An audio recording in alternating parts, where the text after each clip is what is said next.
going to say a very un-Lutheran thing for this time of year. Merry Christmas! Welcome to our concert today. It is such an exciting day for us to share all of our gifts with our community. And so thank you to all the musicians and our storyteller for being here and gifting us. Hopefully you have a little program so you can follow along. With that, let's get started. We are going to open our hymn books to hymn 262. Those are those red or cranberry books that are around you. And we're going to sing Joy to the World.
Tell a story for Christmas, they said. Let's tell a story for Christmas, shall we? I am told, as I look around at this beautiful place that's so beautifully decorated, I am told there are two kinds of people in the world.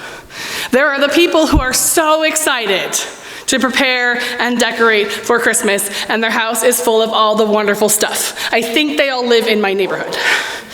And then there's the people who tolerate the Christmas decorating stuff, and I'm told they always marry each other. This is what I've heard. Somewhere in this room is my husband, who's not nodding along because he's not like that, but he's thinking in his head, yeah, that's pretty much how that goes. But I'll tell you, I didn't choose to be a Christmas decorator. I had Christmas decorating put upon me. And I was thinking this as the weekend after Thanksgiving in a very un-Lutheran way. My family was going through our big Christmas totes, and we unpacked both of them and we hung stockings by the chimney with care. And I thought, in a lot of families, they'd be done now. They'd unpack their 2 boxes and they'd be done now. But we only did the stuff that doesn't have its own box. Like the manger scene and the ornaments, they all have their own box, including our box of angels. And all of these boxes came to me from my mother. She was one of those people, she lived in an era before Pinterest, but she's one of those people you love to hate who did it all. She could bake all the things. She had all the recipes. There was a crocheted Christmas tree for the center of the table. There was a nativity scene in the bathroom. You think I'm kidding. And so she really did Christmas huge. And one of the things that was so important to her at Christmas was her box of angels.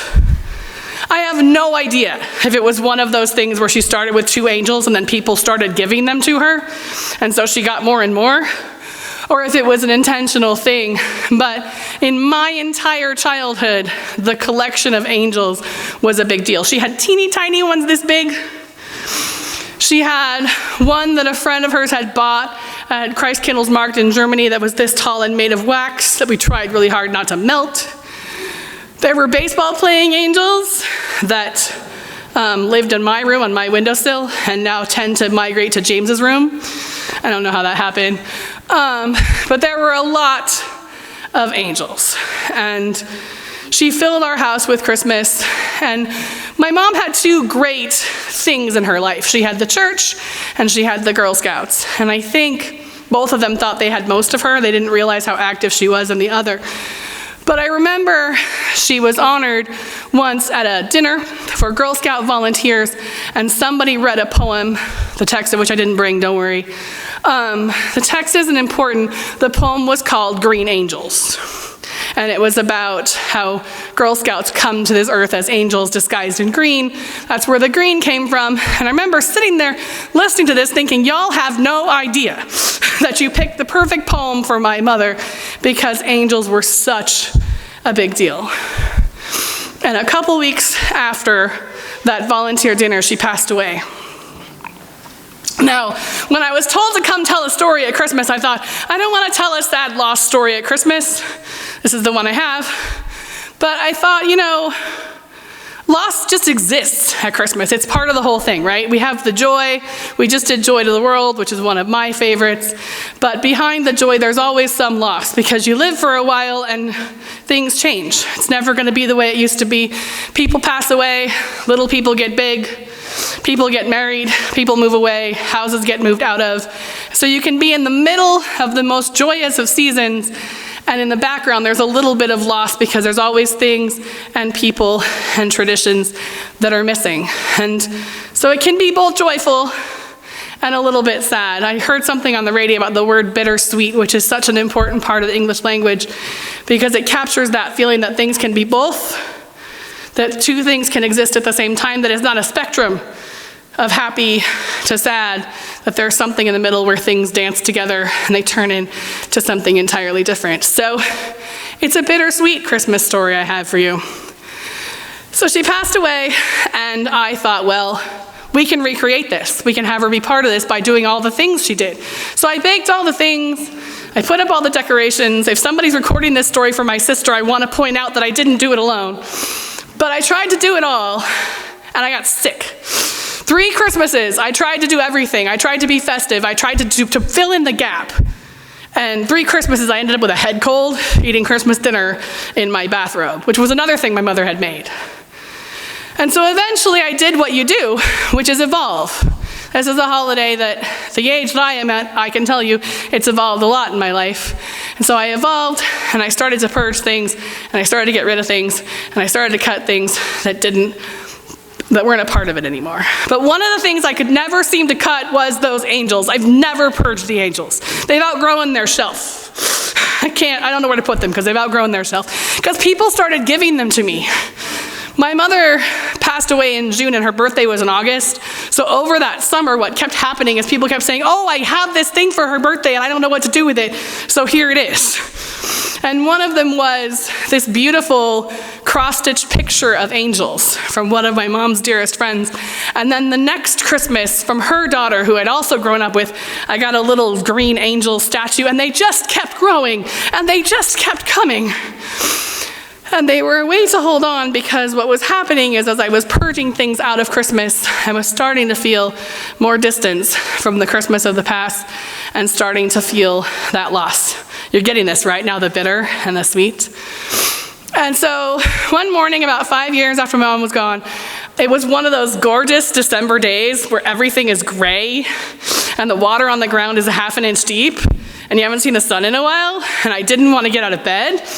But I did, and I walked out to the parking lot of the apartment that I was living in, and I looked down at the mud puddle, and I found something.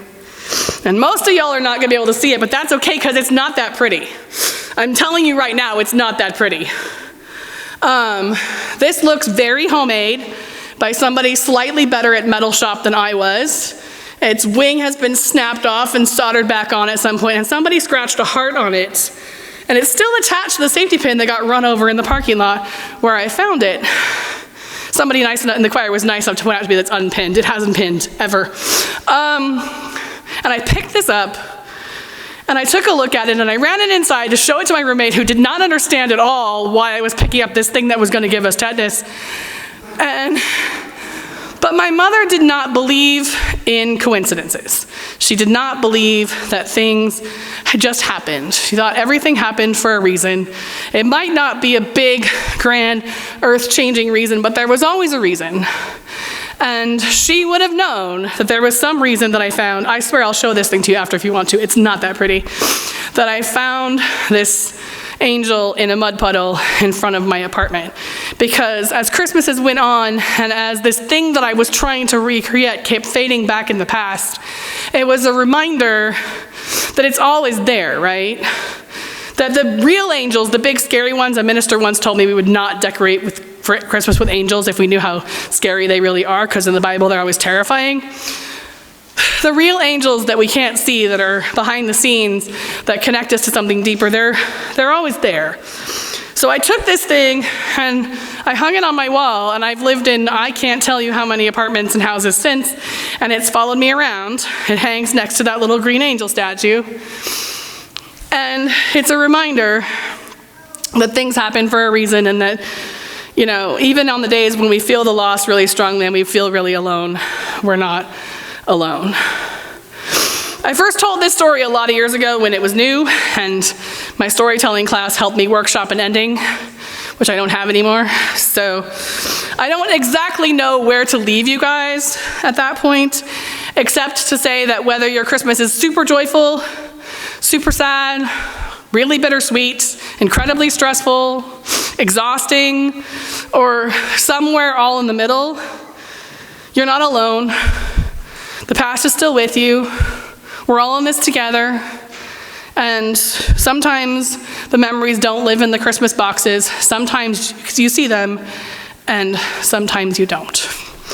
So with that, I wish you a very Merry Christmas.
of sun. The lambs were coming homewards one by one. I heard a shepherd softly calling them along the little road to Bethlehem.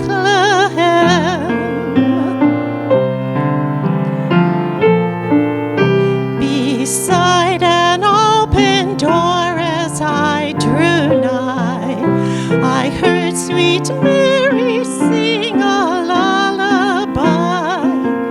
She sang about the lambs at close of day and rocked her little king among the hay.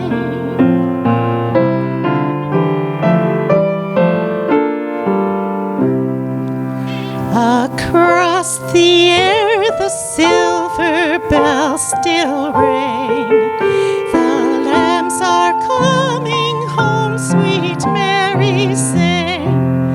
Your star of gold, your star of gold is shining in the sky. So sleep, my little king, oh lullaby.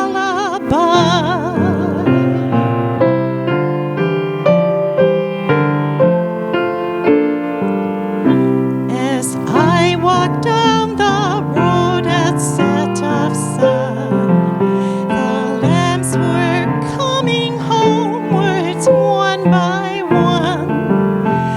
I heard a shepherd softly calling them along the little road to Bethlehem.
Let it be Christmas everywhere,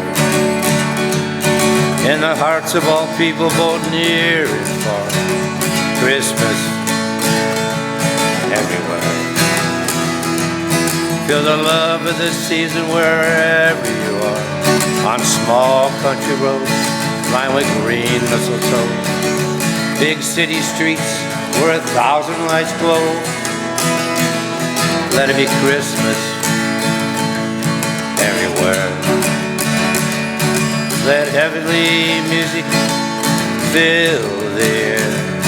Let every heart sing, let every bell ring, the story of hope, joy and peace. And let it be Christmas everywhere. Let heavenly music fill the air. Let anger and fear and hate disappear. Let there be love that lasts through the year. And let it be Christmas, Christmas everywhere.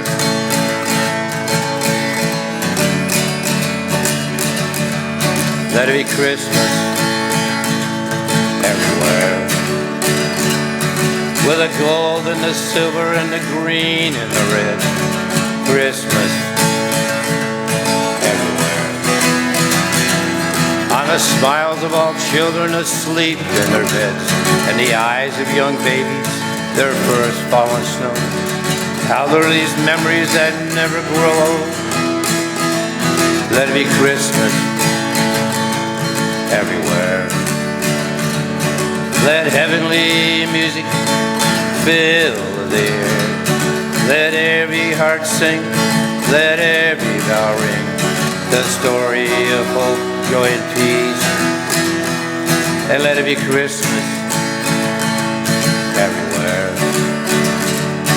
Let heavenly music fill the air. Let anger and fear and hate disappear.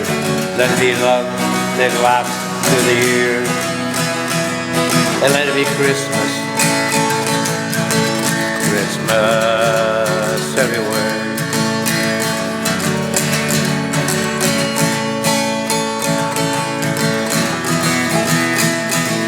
Let it be Christmas everywhere. In the songs that we sing and the gifts that we bring. Christmas everywhere. And what this day means and what we believe. From the sandy white beaches where blue waters roll, to snow-covered mountains and valleys below. Let it be Christmas everywhere. Let heavenly music fill the air. Let every heart sing, let every bell ring, the story of hope, joy and peace. Let it be Christmas everywhere. Let heavenly music fill the air. Let anger and fear and hate disappear. Let there be love that lasts through the years. And let it be Christmas,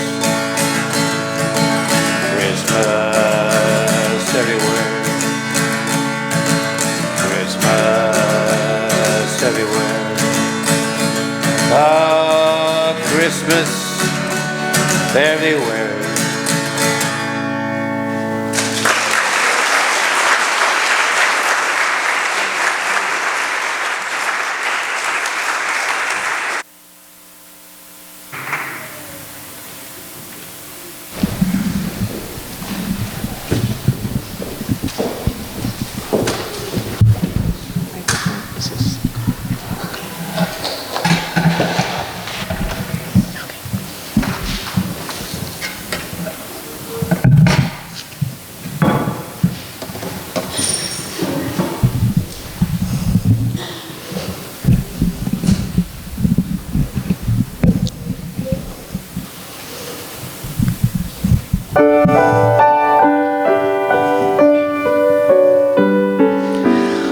Born in a stable so bare, born so long ago. He lay, born today, a Romish babe. Christ is born for us, born on Christmas Day. Love in that stable was born into our hearts to flow. Innocent dreaming babe, make me thy love to know. Far away, silent he lay, born today, a Romish babe. Christ is born for aye, born on Christmas Day.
Let's show all our appreciation to everybody.